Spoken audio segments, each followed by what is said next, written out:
went from a confused English major to writing speeches in the Bill Clinton White House, all by mastering the art of building relationships. It's Mr. John Corcoran from Rise 25. They help B2B businesses turn conversations into client pipelines with strategic done-for-you podcasts. We're in the same niche, the same space, even though I'm way more of a smaller fish than Mr. John. We're on the Marketer of the Day podcast, I should say, with Robert Plank.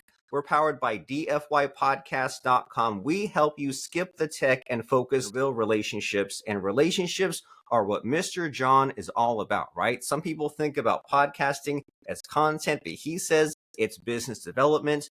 He has this Dream 200 strategy that you won't want to miss, and we'll just find out about how we can turn our podcast guests into clients and to use this. Some people think it's an oversaturated market, but we can make it work. We can build our business. We can have fun. We can make some money. We can help others with podcasting. Mr. John from rise25.com. Glad to see you again. Robert, right? Likewise. Thanks for having me. I'm excited to be here. And excited to have you. And, in the way back in the, 10, 20 years ago days of two people did the same thing, they'd say, oh, we're competitors. I hate that guy from a distance. But nowadays you say, we're different size companies. We serve different kinds of people, have different approaches to our solutions. So it's definitely a more enlightened day and age to be buddies, right? To find out what the other person's going on. It's abundance. And that's how I started podcasting, honestly. I was a lawyer practicing law, and I worked in a small community of about 250,000 people, even smaller community of lawyers, and even smaller niche in terms of what I was focused on. I did a bit of real estate and land use, and I also did business work with small businesses. And I started with my podcast interviewing basically my competitors, basically more experienced lawyers who had many years of experience ahead of me. And I never once received an email from a prospective client who said, I was going to hire you, but I went and I looked at this podcast episode that you did 6 months ago with this other lawyer. So then I called that lawyer, and then we're going to hire him instead. That never once happened. But what did happen is when you interview these competitors, they are grateful to you. They're appreciative that you took the time to interview you. And then when they have a referral that could be a better fit for you than it is for them, then they would send that my way. And so what I found is that just taking that time to interview companies that are quote unquote competitors or in the same space or in the same niche would actually yield more referrals for me. So I'm actually a big fan of that. So I love that. Me as well. It's counterintuitive, right? It just requires that new way of thinking. And so as far as people understanding who you are and what you're all about, what just has you excited these days? What are you focused and passionate about?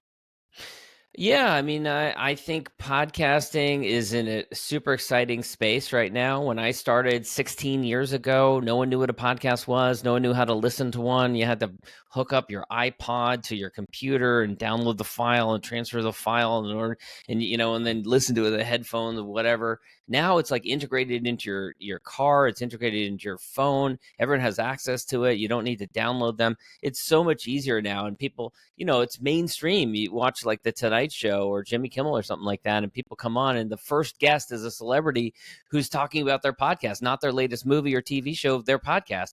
And so it's way more mainstream than it ever was. And you literally have like presidents and, royalty who are starting podcasts. And so I think podcasting has followed the same trajectory that websites and the internet did previously. So, 25 years ago, you had a handful of media companies that had all the ownership and control in terms of media distribution. And then over time, websites, blogs, things like that made this situation where any company, any person can create a blog and create basically a media and distribution channel. And podcasting had been kind of the same thing, but it's just a little bit further behind websites. And so I think that just like today, every business, every person pretty much has a website. At some point in the future, I think that every business, every person should definitely have a podcast. And I often say that if someone held a gun to my head and said, choose like your website or your podcast, I would say, take my website. I will keep my podcast, because the website is basically a glossy brochure on the internet. And your podcast is your tool for building relationships. And everyone knows that business is about who you know, right? And so the podcast is a tool for knowing more people, knowing them in a deeper way, getting to know people that you don't know right now, who are busy, who are successful, who are not going to carve out time for a get to know you call, but they will spend time for a podcast. And then that's your door opener for you to build a relationship with that person. 100%. It's an amazing tool, and as you and I know, not everyone takes advantage of it, right? It's right there, it's right in front of you, and it's. I like what you said, how it's just a way for someone to more deeply know you, right? Whether you're that talk show host or whether you're that attorney or that thought leader, business owner, it's a way to give people more. And especially with AI nowadays, right? Because like heck, if they took your website and all you had was your podcast, you could just feed the transcripts of your podcast back into ChatGPT and say, hey, based on everything I've said, like what could the pages be? What could the pages say? And heck, it might even be better than what But previously you have, existed, yeah. right? You're giving it all this good information. And so as far as what your unique take on podcasting is, right? Someone comes to you and they say, hey, Rise 25, I've heard about podcasts. I know they're everywhere. I know that it's more important than my website, something I need to have. So what's the type of person that is a good fit for Rise 25, and what is it that you set up for them? Yeah, so we work with B2B companies that have a high client lifetime value. So a lot of IT services, MSPs, law firms, digital agencies, M&A brokers, things like that, where they have a high client lifetime value. And we help them to see that the podcast, if you do it right, doesn't take you extra time. It actually saves you time. That's why I've been doing it for 16 years, and I have 4 kids now, 4 young kids. I do it because it saves me time. It gets me access to people that I wouldn't get access to otherwise. It is many different things at once. It's relationship building, it's business development, it's referral partnerships, strategic partnerships, while you're also creating content that will provide SEO value to your website. It is so many different things. And it really will save you time. So that is the type of people that we serve, is people that understand that, and that also want to get their message out there, and they want to do it in a way that is going to grow their business. So, there a lot of people will start some kind of marketing initiative, do it for a little while, and will eventually give up on it because it didn't do that much for them. And that's podcast happens that way as well, where people will start a podcast, do it for 6 months, not get any ROI from it, and then give up. And so we're really focused on making sure that any B2B business that is starting a podcast gets ROI from it. So that means that, you got to take it seriously. You got to treat it with discipline. You have to treat it as really a tool that's part of your pipeline. And, of course, you can't do it in a way that is sleazy or anything like that. People will see through that very quickly. But you do treat it in a serious way with discipline, and use it in order to have great conversations with people who are current clients, referral partners, strategic partners, centers of influence in your industry. And if you do this, I know from personal experience, having done over 2,000 interviews, that it will yield great things for your business if you do it in the right way and you do it consistently over time. Like anything, if you do it haphazardly, or if you just like kind of throw things out to the wind, it's probably not going to work that well. But if you do it with discipline, it will be the most important, valuable thing that you can do for your business. I like it. And I agree completely because you think about some of these ideas, right? These things that like there used to be like content recycling, and they would say, well, take that video and make it audio, make it a blog post. And that was it. But now it's like, hey, podcast is that on steroids. They used to Yeah. say, go like figure out your quota of like how many networking events you go to per year. And that's on steroids. And you're so right that many times people do these time limited marketing campaigns, right? They run the ads, they focus on content, they give up. But then if you have something that's consistent and deliberate, then heck, that can keep on sustaining you. But as you said, as long as you're disciplined, and I'm really happy that you and I are both at least in the 1,000 plus episodes club. And you mentioned like the number to people, and like they're so impressed. And I need to get caught up to you because I'm at 1,400, you're at 2,000 plus, and I know that my enthusiasm for it has like waxed and waned. And I know that what helped a lot is when I saw those appointments on the calendar, if I found myself not taking it seriously, I'd be like, I need to do the mental work, right? I need to do some more of guided meditations to take it seriously. And then what Mhm. also really helped is the client funnel, which I know like that's part of the secret sauce of what you guys do, right? You don't just book a bunch of interviews for content. You meet with them, you both get warmed up, you meet afterwards. There's a whole process. So like, what's that like if someone said, I tried podcasting, or I've heard that it's just all this work to generate some videos, which is nice, but how does that lead to making money and funneling those people into clients? Like, what are the secrets? What do you guys build out? Well, there's a lot of different things that people could be doing wrong if they started it and they weren't getting results from it. And I see them all the time. So, you know, part of it might be, as I said, not being disciplined, not taking it seriously, not treating it like a business development tool.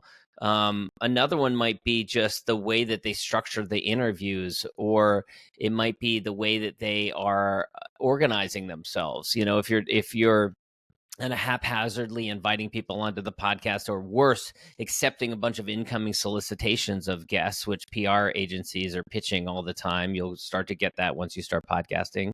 Then Okay. that's accepting what others think, you know, it's someone else's agenda, rather than being proactive and being about, okay, who is a good person for me, and being really disciplined about it. You know, I just had this morning where someone was emailing me trying to pitch their guest. So they said was, you know, whatever, it was like 100-year-old company, you know, 10-20 million dollar a year company. Some people might be impressed with that. For me, it was like, it just doesn't light my fire, didn't get me excited, you know.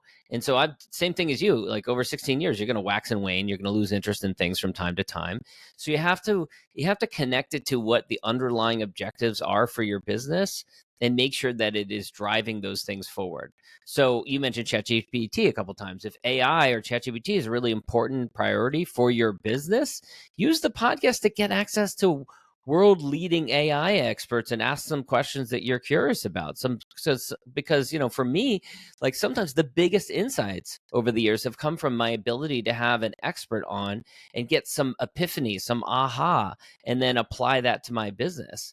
But also, if you treat it with discipline and it leads to clients, or you interview an existing client and that client expands services with you and does more with you, then you're going to be far more motivated, because you're going to see money in your bank account for an interview that you did, rather than it being some squishy thing that is helping with visibility or something amorphous like that. When you just do it for those reasons, then those are the people who are far more likely to quit it. And then also, like, creating too much complexity. So, like, you know, sometimes people say, like, me and my buddy are going to start a podcast, and, like, first of all, they have two different businesses, so that means that who they would want to interview, is it one person's a win for one, not a win for the other person. And then also, like, just like simple things like scheduling matters can create some kind of complexity that can sink the initiative.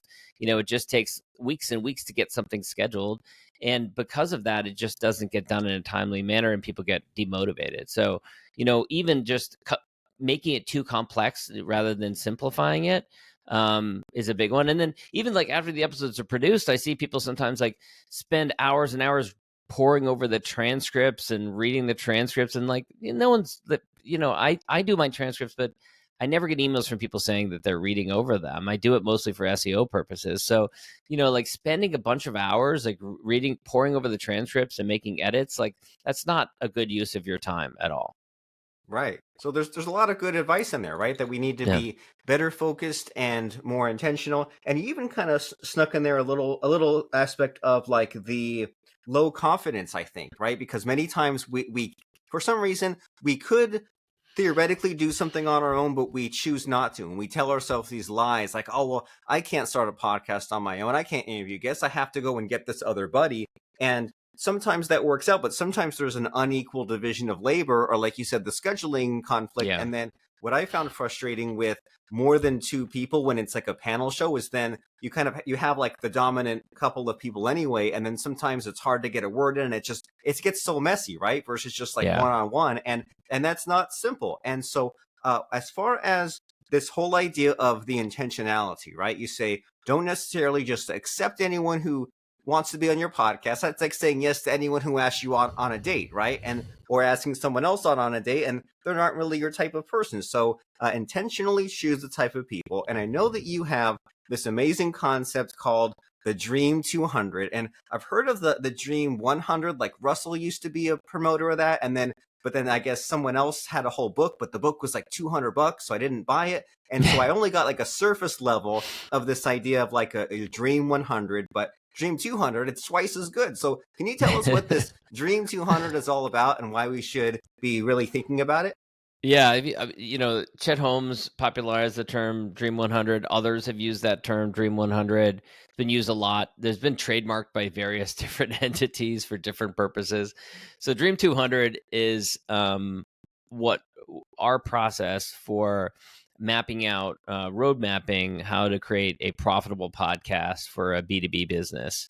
And so we go through this process. Usually takes about 3 hours across multiple different sessions of identifying who are the best clients, referral partners, strategic partners, centers of influence, authors, speakers, associations, events, industries that you should focus on through the podcast that will lead to ROI for that podcast.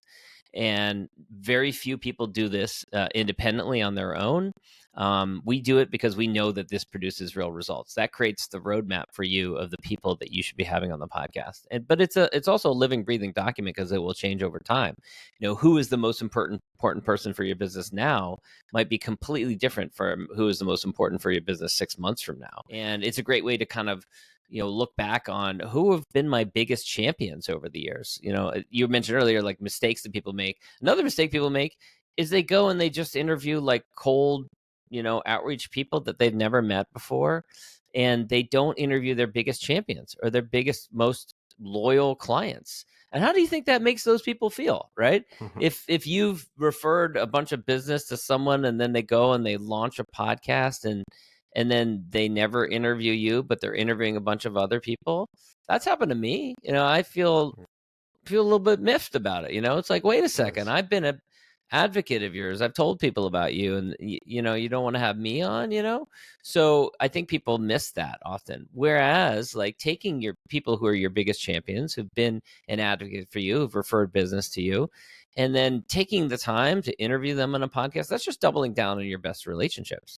And those people are more likely to send you more referrals, to be even more appreciative, to be even more of an advocate for you. And so it's not the sexy thing of like running Facebook ads and getting like a bunch of random strangers to come on your podcast, but it is a way to really double down on your network and then kind of land and expand. And you have them come on, and then you ask each person who's a guest on the podcast, hey, we're trying to feature, I don't know, CFOs of mid-sized tech companies in the tri-state area or whatever it is, the market you're working on. Who else do you know that is a CFO of that size company? And guess what? People tend to know other people who are like them. So if you interview someone who is a good fit for you, your best client or whatever, right? They tend to know other people who are just like them. And so after they've had a great experience of being a guest on the podcast, then you turn around and you say, hey, I would love to have other people just like you.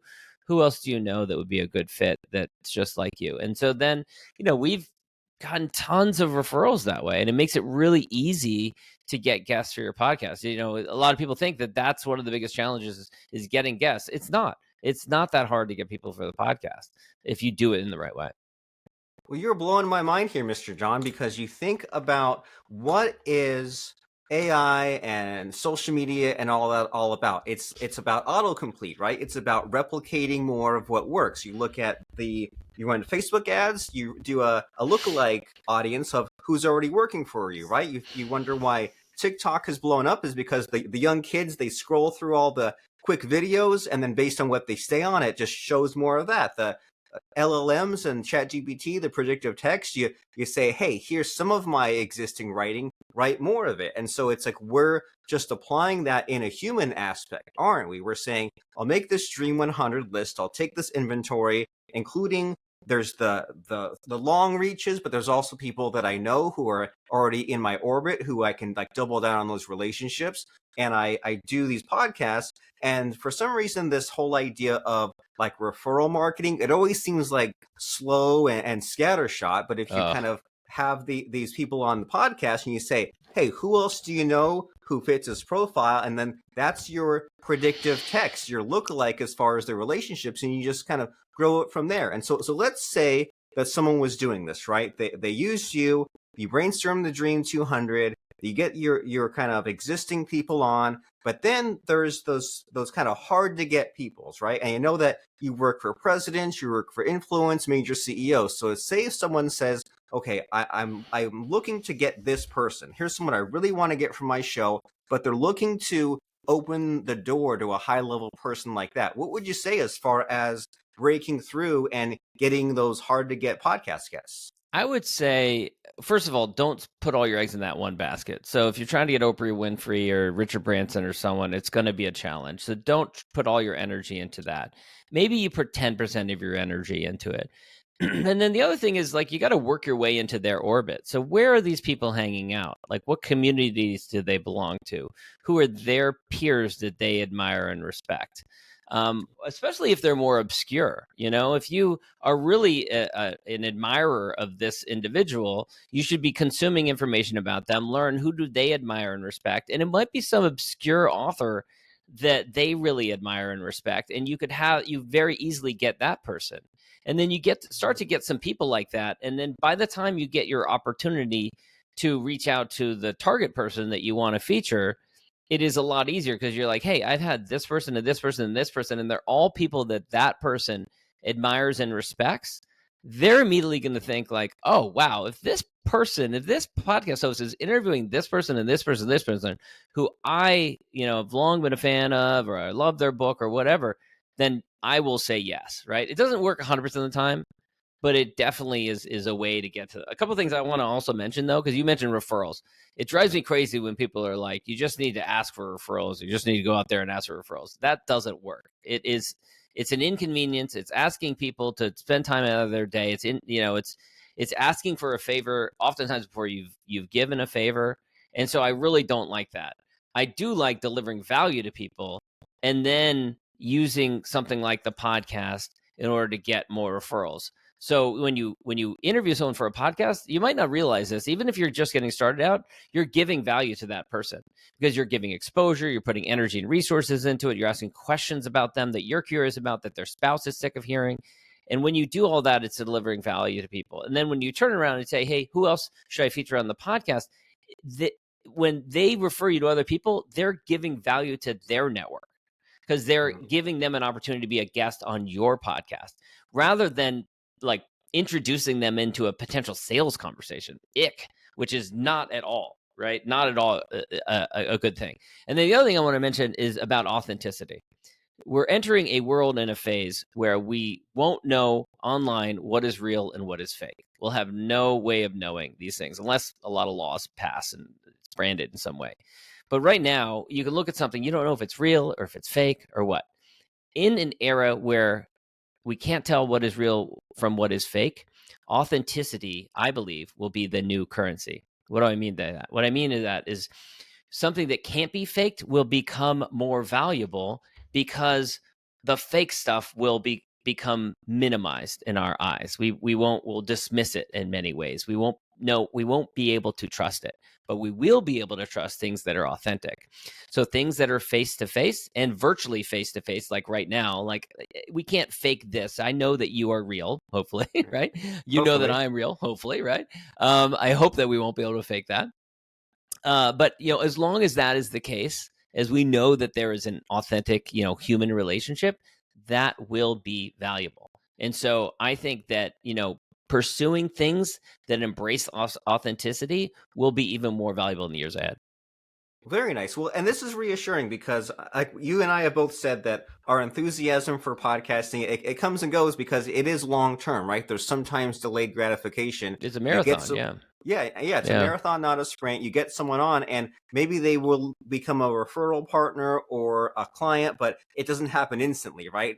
No one comes on your podcast and says, I don't even want to do a podcast. I'll buy it from you right now. You do the podcast, you send them through a sequence. And so it can be sometimes discouraging, but for you to say, well, with all the AI anxiety, like the dead internet theory, all the bots talking to bots becomes 70%, 95%. Then what's left is the real human to human connection, because also, at least for now, human beings will still exist. So we still have to get through the noise somehow, some way. And so with podcasting, that'll be something that becomes more valuable, especially keeping people's attention, delivering value, and all that great stuff. And so we're getting near the end of our conversation, right? With podcasting, one, leave them wanting for more. But me as a podcast host, I always want to focus on what the podcast guest just really really wants to talk about, right? And because I think we've only met like once or twice before this, and I don't know you that well, but I want to focus on what really jazzes you up. So, in this conversation we're having, Mr. John, what is the missing, hidden, invisible question that I should be asking you? I just don't know to ask you. Missing, hidden, invisible question that you should be asking me. Well, as far as podcasting is concerned, I think we're a bit of contrarians, and I sense you're the same way in many ways to the general, accepted wisdom around podcasting. And so there are people that ask, what do we do? They ask kind of like common questions. They're the same common questions come up over and over and over again. How do we get downloads? How do I get guests to say yes to be on the podcast? How do I promote the podcast? How do I how long should an episode be? What microphone should I use? What software should I use to record it? These are insignificant questions in the grand scheme of things. In the grand scheme of things, far more important questions to ask are how am I going to use this podcast in order to build relationships with the right people, and who are those right people? That is far more important. Microphone doesn't matter. I've been using the same microphone for 16 years. It broke at one point. I had to buy the same. I literally bought the same one again later. And even software doesn't really matter. We're using Riverside for this. You could use Zoom, whatever. It doesn't matter, right? If you interview the wrong people, it's going to be a complete waste of time. Doesn't matter how flawless the audio is, right? What is more important is how you handle that conversation and who you're talking to. That is the whole ball game. That determines whether you keep on doing this or whether you quit after 6 months out of frustration. And so we always are trying to focus people back towards that, And so people start podcasts and then they go down a rabbit hole worrying about editing the transcripts and worrying about, the header on the footer on the posts and stuff like that, and just all this kind of like insignificant stuff. Meanwhile, they're consuming energy and attention that should be devoted to having more conversations, high caliber conversations for the podcast and following up with those people. That is what's far more important. So that's really where I'd focus people's attention. That's very wise. It's basically, I want to play basketball. What shoes should I wear? Well, does that really matter so much as like putting Yeah. in the time and doing the reps? And if you're doing something wrong with your, I don't know, basketball, but like your form or your technique, or like there's what the color 80. should my headband be when I play basketball? Doesn't matter. Yeah. Like if you want to be Steph Curry, you got to go to the gym every day and you got to practice and practice, right? Like that. There are certain things that we know that lead to a successful basketball career, and it's just like that with B2B podcasting. Yeah, there's like the 80% that people stress over so much, and then it's like, well, I know you wish that was the problem, right? I know that you wish that the type of microphone was what's holding you back, but hey, here's the harsh reality. You need to focus on your relationships and putting in the time and doing the reps and the marketing, and don't edit those dang transcripts. So if someone says, okay, I see the light, I'm ready to stop buying yet another microphone this month. I know that instead of editing the transcript, I should go to a team that can get my podcast become a client funnel. How does someone know if they're a good fit for a Rise 25? And if they are, what's the next step here? Certainly you can reach out, John at rise25.com. Feel free to shoot me an email or stop at rise or go by rise25.com. Yeah, I mean, we can definitely have a conversation. I love talking about this stuff all the time.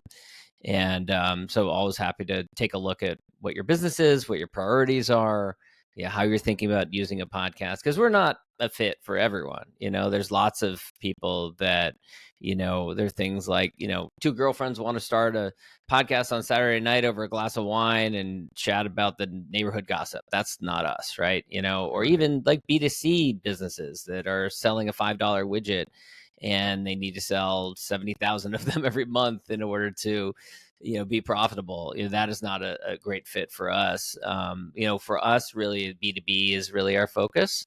And we built a platform. It's called Podcast Copilot, which we use with all of our clients. That is driven around our IP around B2B podcasting. And so that's really the focus there. Well, very nice. And it's good to set those boundaries, right? Of saying, hey, if you're two gals drinking the glass of wine and you're looking to get the sponsorship or get 1 million downloads, well, that's great. But for someone who says, well, I'm looking to get those high value clients, those referral partners, those strategic partners, then you should check out rise25.com.